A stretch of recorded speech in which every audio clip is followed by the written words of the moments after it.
So the supplies that you'll need for this project are watercolor paper, a straw, a water container that has 2 halves, liquid watercolor, and a pipette. So I went ahead and did an example of the technique we're going to do off to the side in magenta. So I'm going to show you how to do this technique in violet. So let's get started. You're going to take the pipette and you're going to suck up some of that liquid watercolor. Be very careful. And you're just going to place a little bit of a puddle on your paper. You do not need to use all of the paint that is in your pipette. That would be way too much paint. Then you're going to take the straw and you're just going to lightly blow onto the paint through the straw and move around the paint, and just be very careful you don't get it all over the place. Don't get it on your neighbor. We want to have fun, but we want to make sure we're not leaving my room a hot mess express.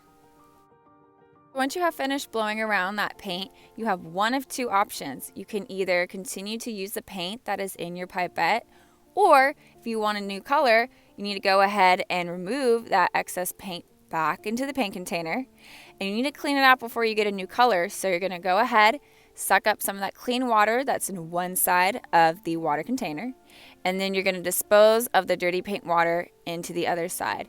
And you're going to continue to do this until your pipette is fairly clean. It's not going to be perfect, I understand, but we don't want to continue mixing colors. So for this next portion of your project, you're going to take different pens that have varying line thickness at the top, and you're going to create Zentangles. Zentangles are little tiny details, and typically they're little patterns and designs, and you're going to place these in the white open areas that are in between all of your paint splatters.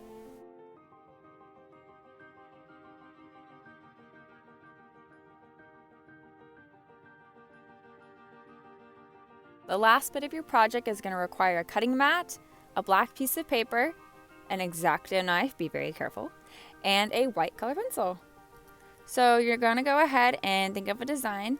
Once you have that design, you're going to draw it with a white color pencil onto your black piece of paper. Afterwards, you're going to carefully take your x-acto knife and cut right on top of that white line. Be very, very careful with the x-acto knife. Another supply you're going to need is glue, and you're going to take that glue, and I highly recommend you put it on the side that has the white lines, so when you're gluing it, the viewer can't actually see the white lines, and it'll look much nicer that way. And you're going to go ahead and glue them down like so. And here are some examples of mine and my high school students.